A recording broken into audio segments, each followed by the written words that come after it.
udri ay pusida. Ato mulong si mamiyang do ay udri ay asa. Mulong si mamiyang do.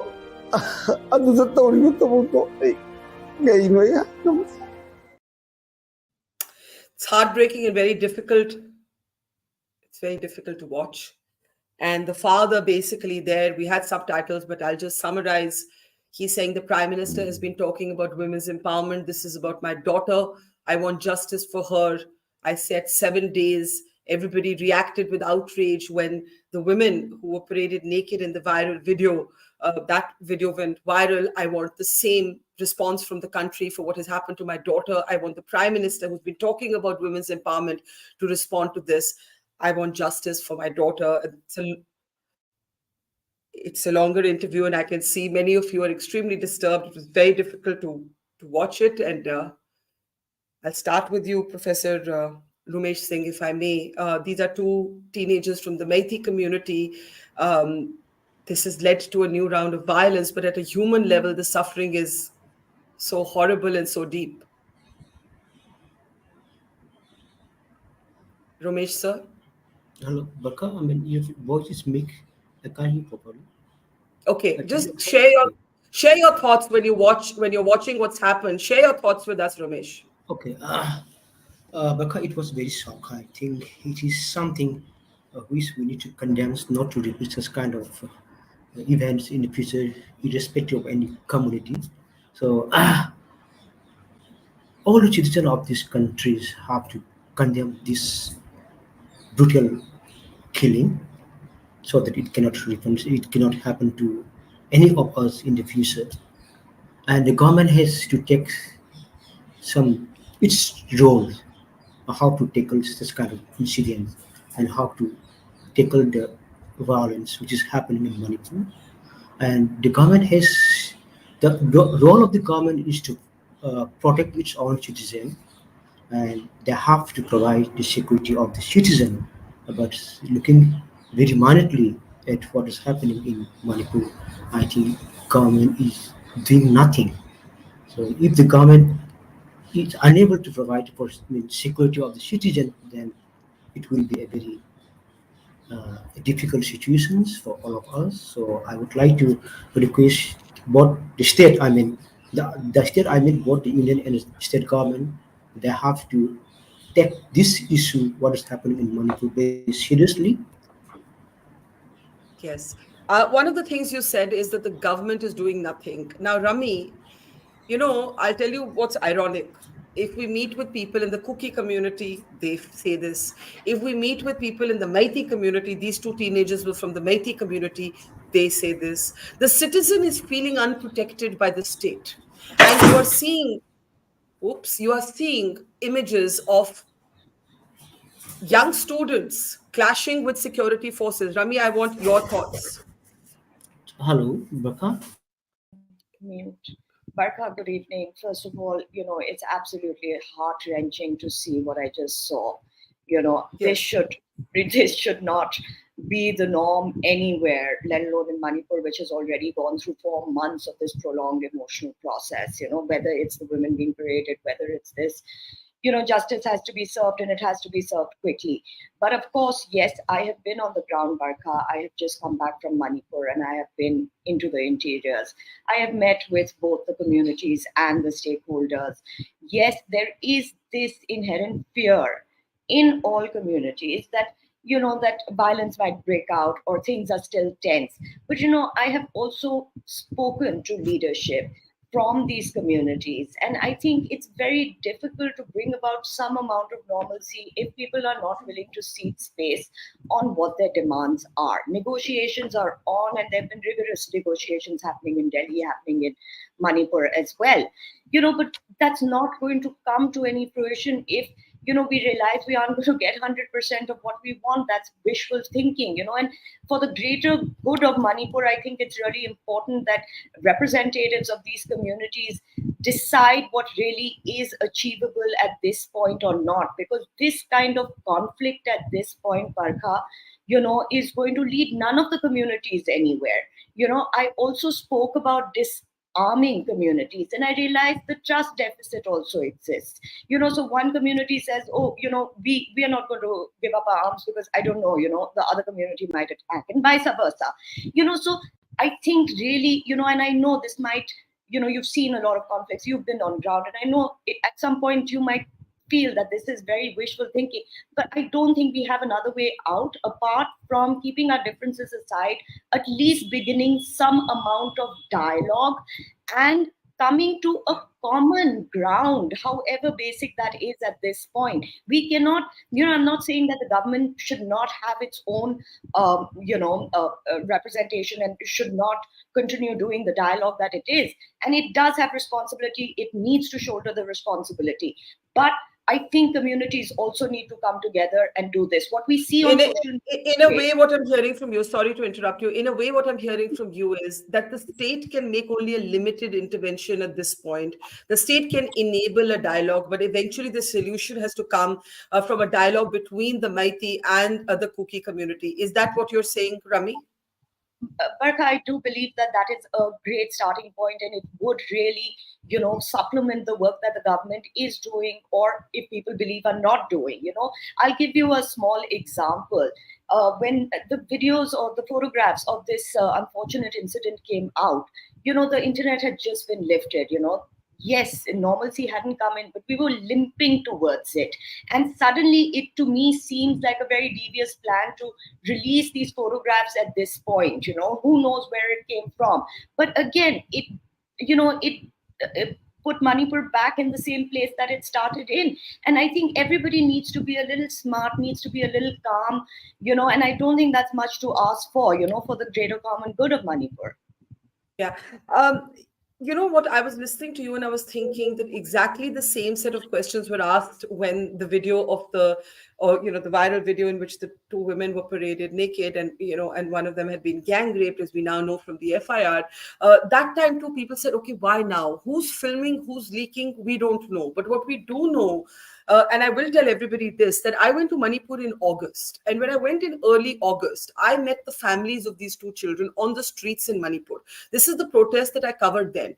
And there, the women of these two teenage children, the women of their homes broke down in my arms. They had no one to talk to. So they were holding on to me and they were just sobbing. And they said, can you do something? Because we're sure that our children are basically, we believe that our children are not going to come back alive. And when I saw the news, it just felt so personal. I felt so helpless. Now, if I'm feeling helpless, and I just can't imagine what the families are going through. But equally, the families I've been meeting in the Kuki community who are waiting for their bodies to come home 5 months later, because the highways that are separating areas that are just 1 hour apart are blocked by one protest or the other.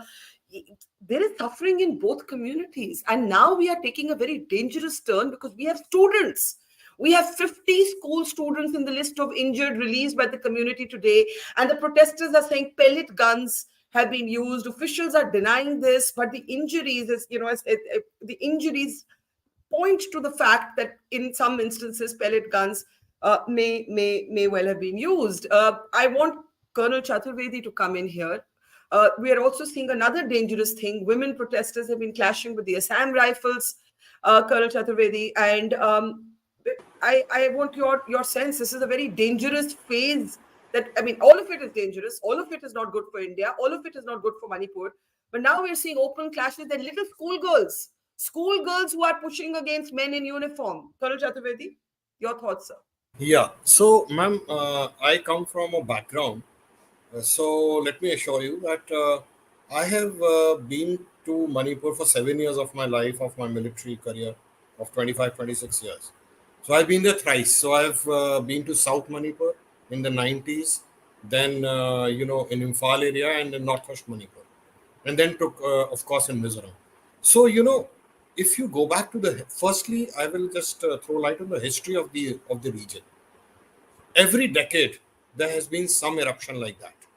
In the early 90s, 92, as a young rookie of 20 years, 6 months, I have seen the Kuki Naga war happening in South Manipur, which of course they will all know of, of which Sanjay Hazarika speaks of in his various books.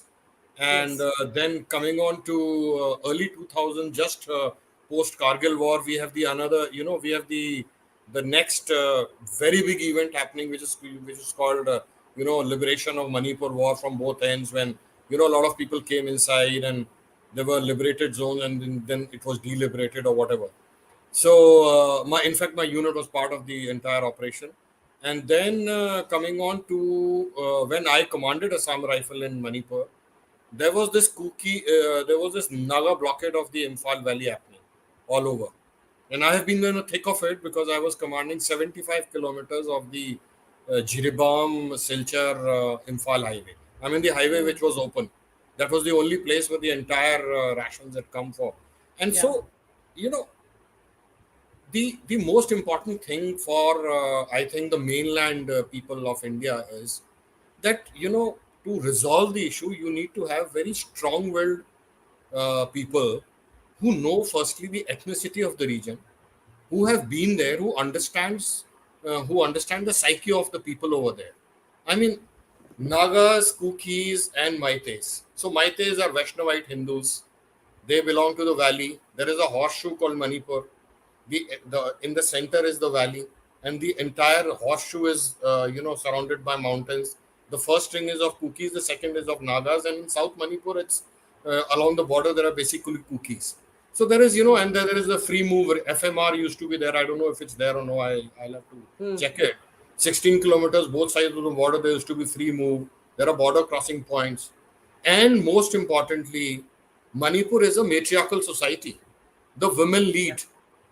So that's why we are seeing women. I have also faced crowds of 5,000 women and children on that in the None area. But there was not a single shot fired in my time in 1 year. So we need a lot of forbearance in dealing with women and, with civilians in general. And women in both communities, I'll come to Dr. Tombing, but women in both communities actually have been on the highways. In some cases, they have blocked the police. In some cases, they have blocked the army. I want, before I come to Dr. Tombing, for you to talk about pellet guns. I saw these guns in Kashmir. We have no official confirmation that these guns have been used, but the protesters say they have. They've released images, most too graphic to show, of injuries that are typical of those taken by pellets. Now, these were very controversial even when they were used in Kashmir, Colonel Chaturvedi. And the child rights panel of Manipur is saying there are students on the street. Please be careful. The Manipur police is saying we are being attacked with iron rods and stones. It's a very complicated situation, Colonel Chaturvedi. Can you talk a little bit about these pellet guns, pellet bullets that the protesters are now talking about? See, pellet guns are like a part of the international weaponry, which is called NLW, non-lethal weapons for crowd control, and for this, there are various categories of even tear gas forms part of it. Now, having said that, man, firstly, I'm sure that the man on ground is the man on ground. I mean, he or she, women soldiers or men, males or females, they're all somebody's brother, father, sister, and nobody wants to die in a melee like this. And yes, having been through it in Manipur itself, it's a horrific, traumatic experience even for soldiers to undergo these, people who might be throwing Molotov cocktails and petrol bombs on you, burning fires all around. Having said that, in None town, I have been under very heavy fire on the road. I will not dwell on the incident, but and my radio chatter was full of, you move out of that place. I said, never run away from battle. Why would I run away now? And we did, but I realized in 10 seconds the bullets are going up over us. So we didn't, we just don't mow down everybody over there. It would have been a very bad bloodbath. Yeah. So at the end of the day, I think, pellet guns might or might not be there. I don't know. But, I feel that using non-lethal weaponry is better than using absolute lethal weaponry. Soldiers across the world are form part of some controversy or other because of the nature of their job. Yeah. It's a very stressful job they are doing. It has got very long-lasting implications on their lives. And I mean, if you ask me as a soldier, I won't use a pellet gun or an AK-47 on anyone if I would care. But then if my life as a human being is threatened or my group is threatened, sometimes, in self-defense, we might have to open fire at people. And yes, it Yeah. goes across. Yeah. Yeah, but I will just also remind everybody, Colonel Chaturvedi, I take your point, but I also want to say that we are in a situation. I said this in August. Our children are holding guns in parts of Manipur, defending what are called buffer zones, and now our children are out on the streets. Not, I'm not saying everyone is an unarmed child. I'm sure there are others in it, as you spoke about petrol bombs, stones, iron rods, Molotov cocktails. I don't want to simplify what is happening on the ground, but there are also children. In fact, there have been protests today. If we can play those shots, if we can play those shots, there have been children on the streets in the school uniform. Some of the injured, though here are children leading the protest. There are children in the school uniform, and you can see bandages around them. So we're in a very complicated phase of this internal strife in Manipur, and it has been carrying on for the last 2 days since those pictures went viral. And we're going to play for you a little clip of what happened at night. These are all images from the last 48 hours. Why were security forces compelled to use tear gas shells? Let's give you just a sense of that video, and then I'll come to you, Dr. Tombik.